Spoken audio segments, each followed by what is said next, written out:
Welcome to Withdraw Consent. I'm Jack. Today I want to talk to you about the Nazi program of strength through joy.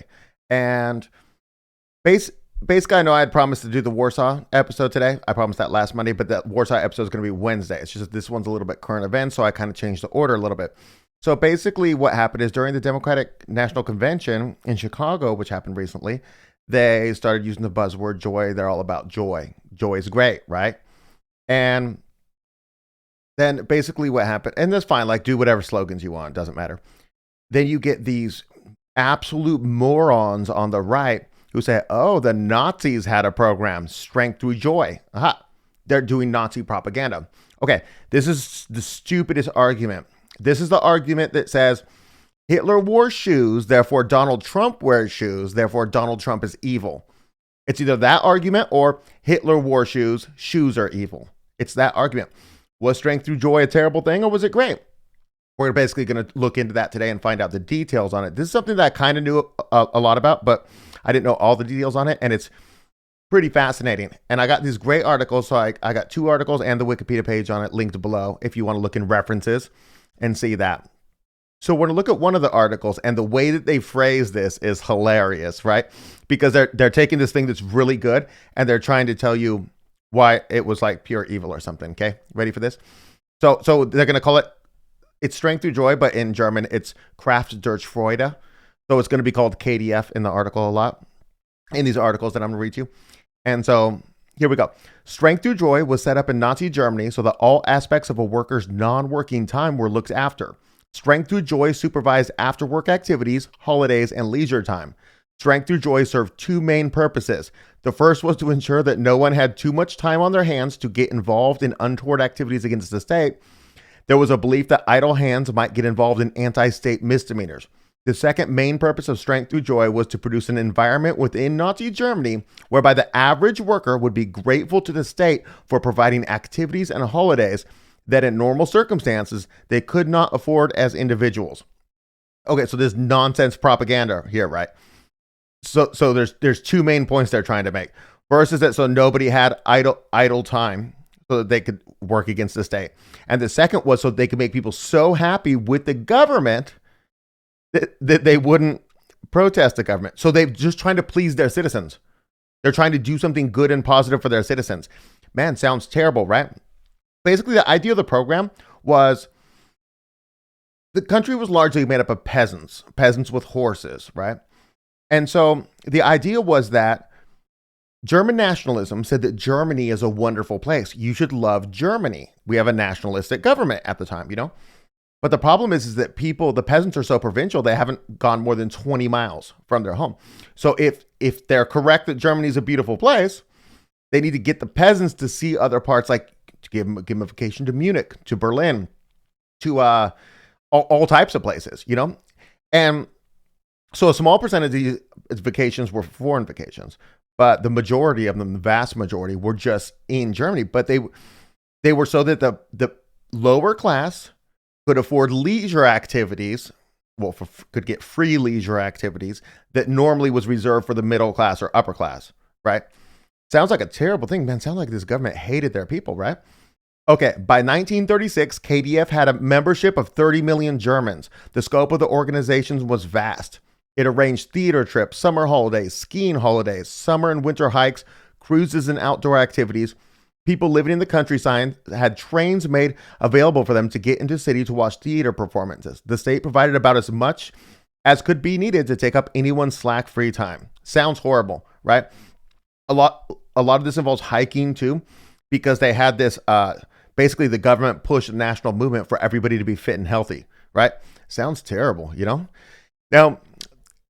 Now we're gonna get into the article where it talks about, so you have the Social Democrats. The Social Democrats were the communists, and they vied with the National Socialists for power, and the National Socialists barely won.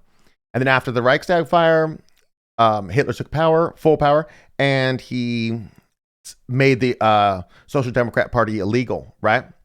And so there's still Social Democrats who haven't been, because this is a crime that you can be sent to a concentration camp for, just being a regular German and being a Social Democrat, or without renouncing them or something like that. And so there are undercover Social Democrats in National Socialist Germany, right? And they're reporting back to the Social Democrat Party in exile, which is going to be called, I don't know, it's an acronym. We're going to call it SOPAID. And so basically in this article, that's who we're talking about, okay? And so they're getting on the ground reports from undercover people who hate, they're communists. They hate National Socialism. They hate nationalism. And they're reporting on the KDF and whether or not it's successful. Even exiled opponents of the Nazi regime expressed a veiled recognition of KDF. SOPAID, the Social Democrat Party in exile, listed everything that the party had to offer in terms of activities, including trains that would cover over 100 miles simply to take groups to an activity. However, a report by SOPAID, smuggled out of the country in 1936, ended with a chilling sentence: "There is simply no other choice." This is hilarious, right? This is the idea that, say the government comes to you and says, "Hey, we got a vacation for you. It's good to go to Spain. Do you want to go?" And then if you say no, they're going to like lock you up or something. Well, number one, who's going to say no? And if you do say no, it's because, we can't right now, government, because the wife's pregnant. She's expecting any time. Okay. Do you think they're going to lock you in a concentration camp for that? The idea is just nonsensical. This was the issue with KDF. It was effectively compulsory to participate in what it had to offer. Nazi laws did include the vastly sweeping anti-government activity legislation, and anyone who refused to participate in KDF activities could be classed as being anti-government. A D-17 notice would result in any such people being sent to concentration camps as a punishment. This is absolute nonsense. It wasn't mandatory to be in KDF, first of all, right? And if you were in it, why would you not take a free vacation? Like, you have a horse, and you're on a farm, and then they say, "Hey, do you want to go to a theater performance?" Right? In the city. You've never been to the city, or maybe you have once, but the opportunity is massive. And if you even couple this with the Hitler Youth had programs for the girls where the older girls could come literally watch your kids, right? And it's like, I mean, I'm married. I got small kids. They're running around wild out there right now while I'm filming this. If you get a chance to take your wife on a date, you take your wife on a date without the kids. It's impossible to do so in many situations of people's lives. So the whole thing's just nonsense. However, SOPAID also noticed that many Germans living under the Nazi regime actually seemed to accept what the KDF did. Quote, "Nobody ever bothered about us before," end quote, was a common comment identified by SOPAID members still based in Nazi Germany, because nobody had cared about the peasants until this government comes in that cares about the peasants. And they're doing these hateful programs where they're giving you leisure activities. In a secret report by SOPAID, they clearly made the point that, quote, "KDF events have become very popular," end quote. Of course they have. It's common freaking sense. Sorry about that, but this is so insane. I don't know how you could read this and just think that this Strength Through Joy thing is a terrible idea. Now, you could think it's a terrible idea because you're like, well, I want smaller limited government, so this is a terrible idea. Okay, if you want to, but it's only a terrible idea because you want smaller government, not because it's a bad idea, right? Okay, the number of people who participated in KDF events was huge. In 1934, now keep in mind Hitler came to power in 1933 and the war starts in 39. In 1934, 2.1 million people took part in some form of KDF event. By 1937, this had risen to 9.6 million. Between 1936 and 1937, over 1 million hikes were organized, as in 1 year. Fascist Italy was one of the few European countries to help out. Cheap skiing holidays were held in the Italian Alps, while in the summer, around 30,000 people holidayed on the Italian Riviera. Strength Through Joy ships took a lucky few on cruise holidays. However, like so many things in Nazi Germany, much of what KDF did was no more than a card trick. In 1936, KDF had a membership of 30 million workers, yet only 7.4 million participated in KDF trip that year, with nearly 23 million not doing so. Okay, pause here. Listen to this. There's 30 million people, and 7.4 got in, and 23 million didn't. Okay, so you're looking about a quarter of them got a trip in a year. You can't give 100% of people in a program trips every year. The plan is you're in the program doesn't cost you anything, and you wait in turn, or there's some type of lottery system, and then you get trips. So it's not that you got a quarter in a year is amazing. That means in 4 years, you're going to get a free vacation. In your life, how many free vacations are you going to get? Just go ahead. I'll wait. The answer is going to be none. I mean, you might have lucked out on something. I mean, good for you if you have, honestly. A total of 150,000 went on KDF cruises between 1934 and 1939. This was a considerable number, but vastly short of the total membership of KDF. Some workers went to holiday camps, but while they were there, they found that their holidays were regimented and controlled. No one was allowed to do exactly what he or she wanted to do. In a totalitarian state, the government even wanted to control a worker's holiday. At these camps, the day started with the raising of the swastika flag and ended with the flag being taken down. They had a large number of government spies who masqueraded as holiday makers. They listened into conversations and identified anyone who made what were deemed to be anti-Hitler comments. Huge holiday resorts were promised, and one was actually built at Prora on the Baltic coastline. While it was completed, no one ever holidayed there as World War II broke out just weeks before the complex was due to open. There's so many things wrong with that paragraph. Okay, if an organization gave me and my wife and kids a free vacation to the Swiss Alps, okay, a ski vacation. The organization is, it's a football league. It's a football team. Say it's the Green Bay Packers. The Green Bay Packers are the organization that give me and my wife shit. We're not going to be sitting around on that vacation saying, yeah, you know, I hate those Packers. Hate them. Dude, are you kidding me? They gave us a free vacation to the Swiss Alps. I know it's a bigger deal if you're in the U.S. to go to the Swiss Alps than if you're in Germany because it's right next door. But like, it's just nonsense. And there's spies running around to see if anybody's talking bad about the leader that gave them a free vacation that they're currently on. Really nonsense. Now, they're correct about the huge holiday resorts promised. It's not against the Strength Through Joy program that they were never used, because this one was built and it was massive, you know, on the Baltic coastline, and it was literally about to open when World War II started. So it's not that the intention was not there to do it. They were actually doing it, and it was massive, and it was just going to up the numbers of these vacations drastically. Okay. This is funny. Okay. So there's this guy, Robert Lay. I know it's not even a German name, whatever. Robert Lay was put in charge of the this program, the Strength Through Joy program, okay? Later on, he's going to be at the Nuremberg trials where he's being tried for war crimes, and he's going to commit suicide before sentencing. The guy who did the Strength Through Joy program is at the Nuremberg trials being, the war crimes. Oh my goodness, this guy sounds like an evil monster. Okay.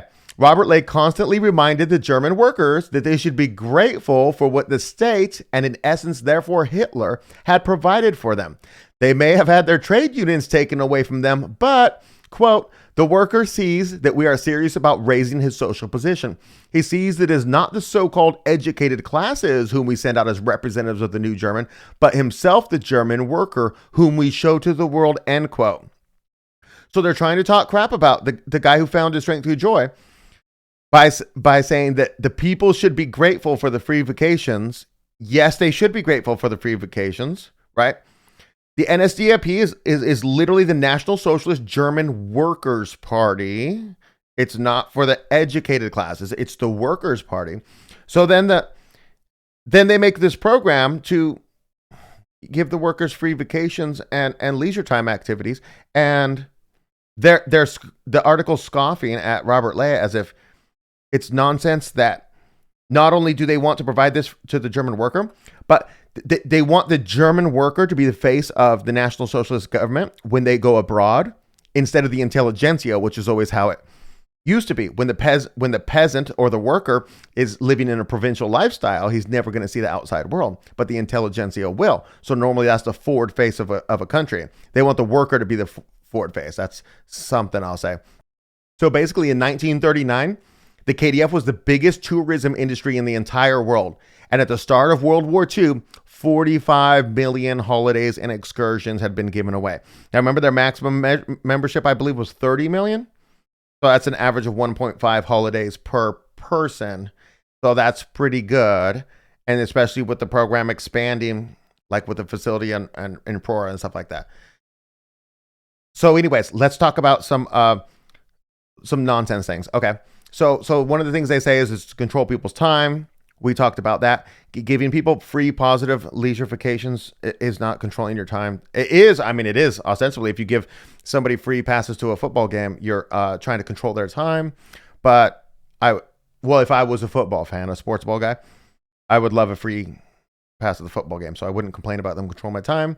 The forced vacations, or you get a D-17, we already talked about that. It's completely nonsense. The other thing that they say is that the KDF was actually a secret program for rearmament, right? And this is just nonsense propaganda, like literally propaganda. And the main argument they have here, the majority of the program, you can't even make that argument for. There's no logical basis. But what they do is they say part of it was the design and manufacture of the Volkswagen, or the people's car.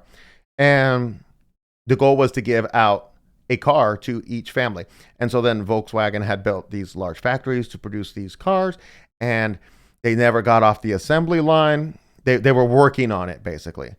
And they never actually gave the cars to the people because they hadn't gotten that far in the program yet.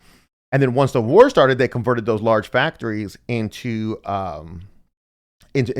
military armament production. But that was never inherent in the KDF program. That's not what it was for. This is the lie they say afterwards. It was to not go to war, was the plan, right?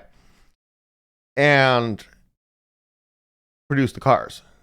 And so it was a side effect of the war. It wasn't a founding idea of KDF or Strength Through Joy. Anyways, that's what I got for you. I think that people on the right who try to relate the Democrats' new slogan of joy to the Strength Through Joy program are completely morons, because they're actually taking a good program. If you're a National Socialist and you like the idea of within one homogenous ethnic group, the government actually taking care of and doing good things for its citizens while maintaining low taxations, et cetera, then it's a terrific program, right? And it would be done different probably in modern days, but because there's different goals. Even the low-class people today have, for the most part, have a car. So they don't need necessarily the same amount of emphasis placed on their personal transportation. So it would be a different program in today's world. But that's neither here nor there. It was a good program back then. And people on the right are morons who are using this to, I don't know, say something, infer that Democrats are Nazis. Or most of the time they're communists and now they're Nazis. So that's the kind of qualitative content you get on lots of sources on the right. And even, unfortunately, on some progressive sources too that I saw. They're morons. Okay, so that's what I got for you today. On Wednesday, I'm going to be talking about the Warsaw. We're actually going to do what happened in the August uprising in Warsaw. And then on Thursday, we're going to talk about this interesting story about how Israel originally required its uranium for the nukes, and it was absolute treason of the Jews in the United States. It was absolute treason. And we'll talk about that on Thursday. That'll be pretty interesting. Funny story. I meant to tell you the story on the end of the Dresden video because it fit right there. But it was the funniest story I saw. And it was a Islamic. He had an Islamic name, we'll say. And he was writing an article. And he says in his article, he says this. He says, the leadership of Nagasaki has said that the Israeli ambassador is not welcome to their event, which is commemorating the United States obliteration of Nagasaki, because Israel is obliterating the Gaza Strip, right? So then the American ambassador, who I believe is Rahm Emanuel, which is also very strange, to Japan, said to the government of Nagasaki that he's not going to attend the commemoration of the United States, his country, obliterating Nagasaki, and solidarity with their ally Israel, who's obliterating Gaza. And I thought that was pretty funny and pretty clever and wanted to share it with you. That's what I got for you. Hope to see you Wednesday.